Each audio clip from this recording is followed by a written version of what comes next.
Hello guys, welcome to not Tour de Fleece Day 14. I don't have a video for that, so we are filming a little support spindle action here and a few of my tips and tricks that I've learned along the way.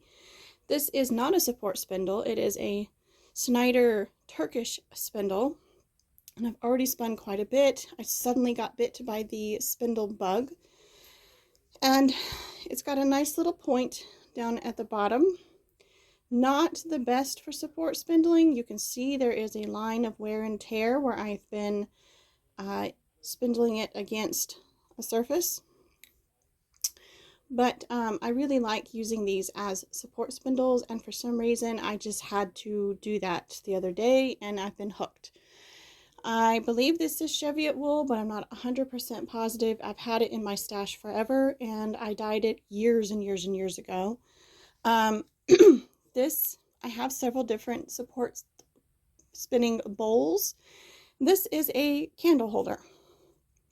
I got it from Pop Shelf back when we had a Pop Shelf in town, and the metal or aluminum little insert here that holds the candle is absolutely perfect for a support spindle, especially this one. And I find it works well when I'm sitting down and I can just rest the spindle against my lap while I spin. So why don't I show you a little bit of the action here. You can see how the spindle just rests in here.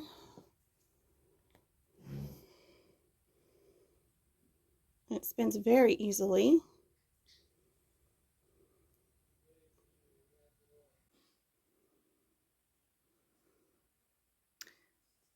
Okay, one of the things I've learned while doing this last couple of days, I have been struggling with consistency a lot.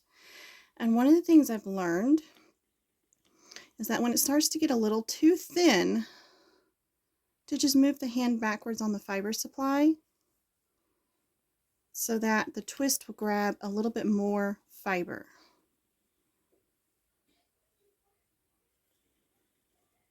Gotta hold it at a 45-degree angle or it won't flick off the tip of the spindle.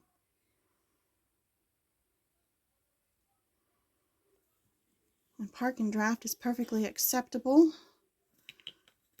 for learning to support spin.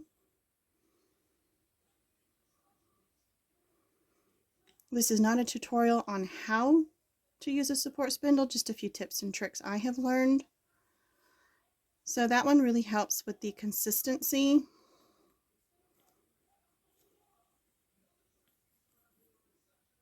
I've got a thin spot again, so I'm going to add more twist.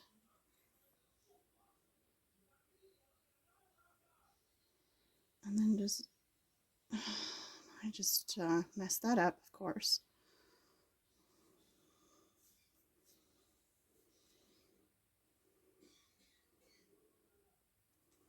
Because the thin spot just pulled apart. Trying to get the join to hold and it doesn't want to.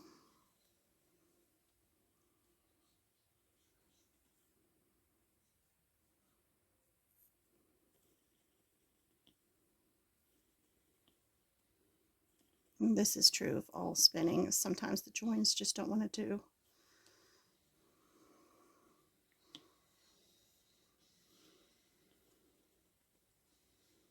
I'm incredibly inconsistent still and not doing the greatest, but I have learned one of the problems is that the spindle does not spin very fast or for very long because it's not designed as a support spindle.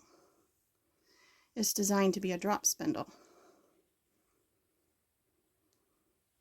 I've also learned that shorter sections at a time are better than longer ones. And I've come to love the temporary cop, which is bigger than I like it to be. I need to wind it onto the turtle.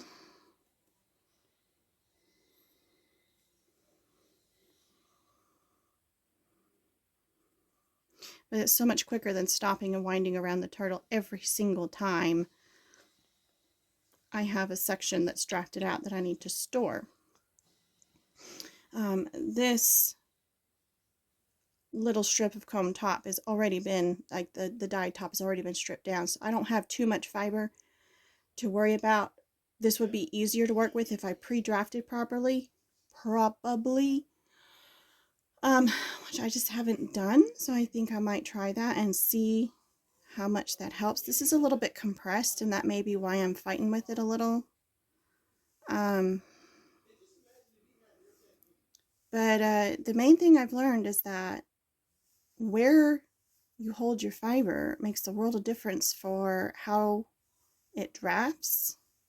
And of course, the amount of twist you allow to build up in the draft zone also makes a difference.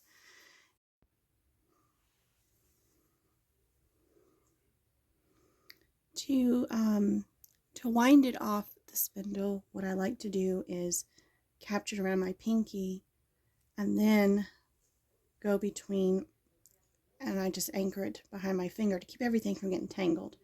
And then I start winding a butterfly between my middle finger and my thumb, and just let the spindle turn. I control the speed of it with my left hand while I'm doing the butterfly with my right.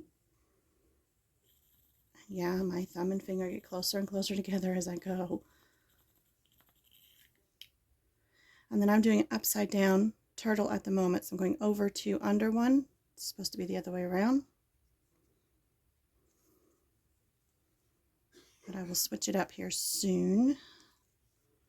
Over two under one, over two under one, and slowly letting the butterfly out of my right hand as I go. So I'm keeping enough tension to prevent tangles, hopefully.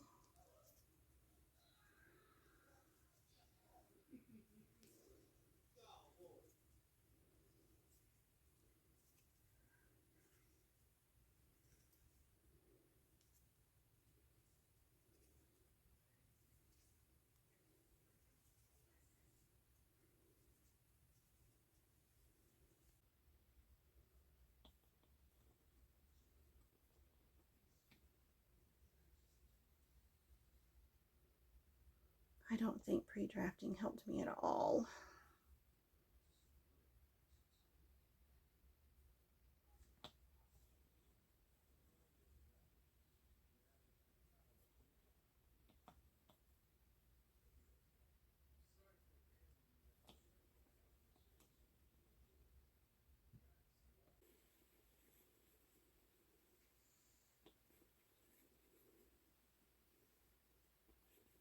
It is certainly a challenge to figure out the ratio between the amount of twist you need and the how quickly you need to draft.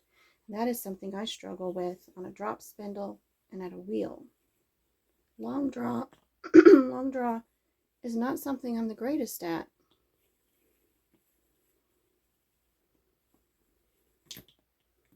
So I really struggle with it.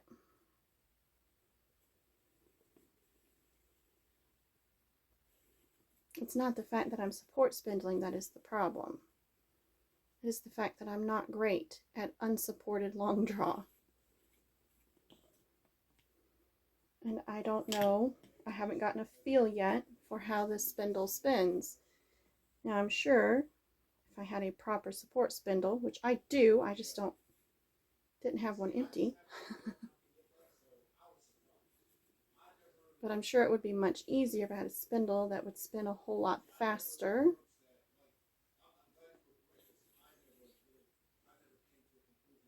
And a whole lot longer. It would probably make a world of difference.